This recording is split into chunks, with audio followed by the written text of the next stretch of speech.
Hey guys, welcome back. Scott and I, Nathan, we are talking about this book, The Other Half of Church. Now, as you can see from the picture, it's mostly about right and left brain. It's really got some science points to it to talk about discipleship. It's by Jim Wilder, Michael Hendricks. Recommend it to everyone to read it, actually. And this is, in my opinion, like the deepest chapter to dive into. It is called Hesed, which according to him means enduring covenant love, which we'll talk more about. But the reason I say deep is just because of the implications of what this means, because this chapter is basically about love. And it says that it's the relational glue. He says our brains draw life from our strongest relational attachments to basically grow our character, grow into our identity as well. So this is, in my my personal opinion, kind of my favorite chapter to dive into. How about you, Scott? Yeah, so the 30,000 foot view of this book is that Western Christianity effectively focuses on the left side of the brain. And he's encouraging a full brained discipleship, which would include the right side of the brain, primarily being aware of our relationships and our connection to community. As we'll talk a bit about today, Hesed, our family attachment, our relational attachments, and joy. And then at the very end, when you have all those factors, you can have the fourth factor in healthy soil, which is a culture of loving correction. And so, again, our goal in doing these videos is that you might be intrigued enough to pick up the book. We're not the experts on these, but we've both read the book and we think it has some excellent points, very challenging to me personally. And I hope that after hearing this, you might say, oh, I never heard of that book. Maybe I'll go pick it up. Definitely will challenge you spiritually. But today we're going to focus for just a bit on chapter 4, which is the chapter on Hesed.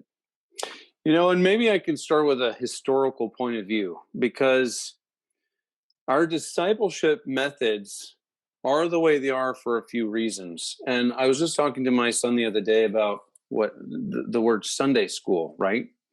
And many know, I don't know how many know, but many realize that from the Industrial Revolution, Sunday school came about when a lot of children and teenagers were actually working in industries, and they would show up on Sunday, and that was the only day that churches could know that they had these children for a time, and they could teach them how to read and write, right? So it literally was a school setting on Sunday. And we've kind of taken that method, which is just passing on knowledge for the sake of some skills, into our discipleship method, even though originally that's not what they were doing in the Sunday school setting. We've kind of adopted this model, and now I'm going to go into the Enlightenment, because Enlightenment period has also kind of oriented education a specific way. And he even writes this down in the chapter, and he says, according to Enlightenment, transformation equals truth plus good choices plus power. So what do you think about that equation? What is missing? Yes, that is the common equation that he talks about. And when I first read that, I thought, well, that sounds pretty good to me. Like at Celebrate Recovery, I often say that we need to see where we're not believing truth and start believing what the scriptures say. For example, I may feel like if I fail, I'm suddenly not a child of God. I need to pick up the scriptures and read them and realize, wow, God has actually lavished his love on me. He has shifted me from being an enemy of God to being a child of God. So now I'm replacing a lie with truth. But there's a greater context that this really the entire book and this chapter in particular argues, and that is I'm learning that it has meaning, it is influential, that I'm learning that in the context of community with other people Mm-hmm. who, going back to what we talked about last time, when I walk in the room, they seem happy to see me. Like I often think of Cheers, you want to go where everybody knows your name, That's right. right? That's the joy. People are happy to see you. And Mm-hmm. then it's in this Hesed loving environment. And we may tend to separate that. We may see that as kind of a side benefit that I'm going to church. Oh, and by the way, I actually like some of the people that go there too. Like that's almost a side thing. And Mm-hmm. yet his argument from the scriptures is that that is a primary thing. That is one of the four Mm-hmm. factors of healthy soil. He uses the example, well, he uses many, but John 14:23 and 24, where Jesus says, anyone who loves me will obey my teaching. Anyone who does not love me will not obey my teaching. And the point is, though this may sound simplistic, again, pick up the book and read it. It's anything but simplistic. But if we are attached, Mm-hmm. use a buzzword today, if Mm-hmm. we're attached to God, we will be more likely to do what he asks us to do.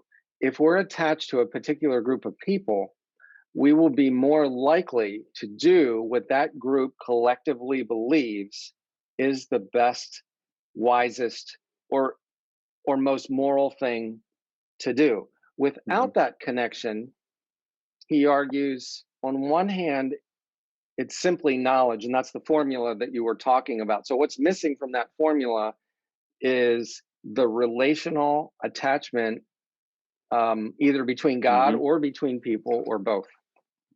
Right. I mean, it's really the starting point, right? That scripture, if you say it backwards, it could be wrong, right? Meaning, obey my commands so that you can show you love me. But in reality, it always works like from the attachment. If you love, if you actually really love, the overflow of love, of that loving relational attachment, means that you obey not because it's a rule, but because it's a joy, but because you're in connection to each other, right? Yes. One of the lines he says is, one of the authors says, who we love shapes who we are. Mm-hmm. And remember that they're arguing, part of the premise of this book is coming from a neurological point of view. Right. And what they're suggesting is that our brains, neurology has now come to the point where we understand that our brains use attachments, relational Mm-hmm. attachments, to form our character. Right. I mean, we love talking about neuroscience a lot because it's exciting to really get a hold of these concepts. One line he says, and remember, Jim calls himself the neurotheologian. Yes. He says our primary identity, the apex of the neurological control structure of the brain, is a relational one. And he goes on to say that prefrontal cortex grows to become 1/6 of the brain, configured with the neurological circuits representing three faces engaged with each other. Now, of course, in this particular conversation, he's talking about an infant with the father and mother. There's three faces.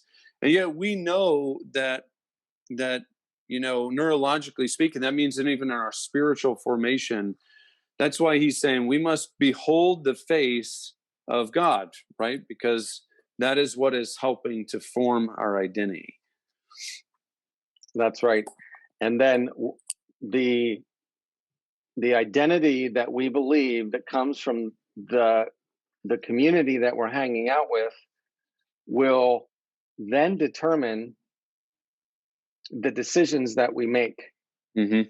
And so he makes this interesting argument that neurologically, if we simply rely on New Year's Day resolution willpower. He argues neurologically the reason that's often ineffective. Yeah. He's not denying willpower, but he's saying the reason that's often not effective is because in the neurological path from back right to front right, crossing to Mm-hmm. front left, going to back left, Mm-hmm. he says that our relationship and our character come first in that stream, Mm-hmm. that flow of energy throughout our brain. And so Yeah. basically, our character is really shaped and formed in the context of our loving community or Mm-hmm. the lack of a loving community. And he makes the argument that if we're not involved in a loving community, it's really hard to Yeah. develop strong character. You'll develop some kind of Yeah. character, but Right. it's hard to develop Right. strong character. So it's almost like the river, right? You're going with the natural flow of things the way God intended. When you're in a loving relational attachment community that establishes character and identity along the way. Whereas willpower, like you said, is kind of like swimming upstream. It, you only get so far before you're swept back down by the kind of attachments or unhealthy attachments that you have. Yes. And thank you. That's where I was going too, is that willpower, because it's downstream neurologically, uh, we rely on it, but we're bypassing so many other things along the way. So Mhm. basically, if I come to Nathan and I say, I have this issue, can we talk about it? And Nathan says, this is how I see us as Christ followers, kind of responding to the question that you're bringing to me. That has a lot of weight in my decision. That doesn't mean I'm Yeah. necessarily going to do what he says. It has a lot of weight in my decision rather than if I just hear a message, which is important, that Mhm. teaches me to use the willpower I have to make that decision. It's not that I disagree with that, but it's Yeah. downstream neurologically from the power of a relationship, from especially the power of what in the Old Testament is called Hesed, in the New Testament is called agape, this loyal love that just has a lot of influence on our thinking and our decisions. Hmm. I think we put so much power on the prefrontal cortex, which is really where we motivate ourselves, right?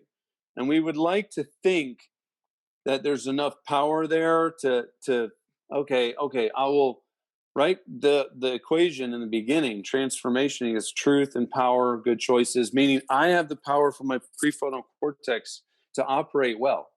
And in reality, in those moments that test our character, they're all in the back, right? They're all limbic system. Temptation is limbic, reptilian brain. When you're trying to overcome something, when you're trying to be patient, when you're trying to control your anger, it's the other side. And I think that what you said earlier when you said when I come to church, it's about being seen.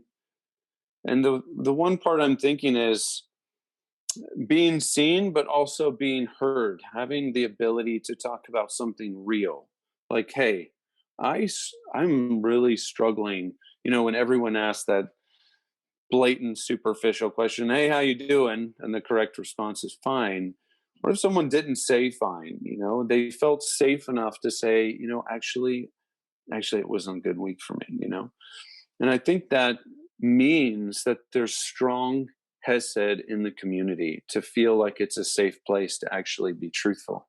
Yeah, and joy, and that goes back to what we talked Yeah, about in the yeah, last video. The joy and hesed really go hand in hand. As I've read through this, I have to keep working through. yep, Okay, what's right, the distinction he's making between the two? But right, right. joy, as he defines it, these authors define it, is more when I walk into a room, are people, can I tell by looking? He literally gets down to the look on somebody's face, because the Mm-hmm. scriptures actually speak about that a lot. Are people do I sense, do I believe, I could be wrong, but do I sense people are glad that I'm there? And then Hesed is the idea of the connection of the relationships and the power that has to influence my character as a follower of Jesus Christ. And then in our next video, we'll get into the power of group identity. If I'm part of this group and there's a sense of Hesed, it's never going to be perfect, but there's a sense of this joy and loyal love, then what does my group believe in general about the decision maybe that I'm facing in my life? So we'll do that next time. We will. A powerful conversation, especially in a culture where, man, we hold on to our self-identity very preciously. So I do hope to see you guys next time. Again, always, this is a first step that we're offering to people. We always invite you to our Hesed community on Monday nights at 7 o'clock. We meet in the chapel of Christ Community Church, our Celebrate Recovery group. There's always other ways to get in touch with us as well, other avenues to have a conversation. But we do hope to see you, whether it's in person or next time on our video. Bye. Very good. See you next time.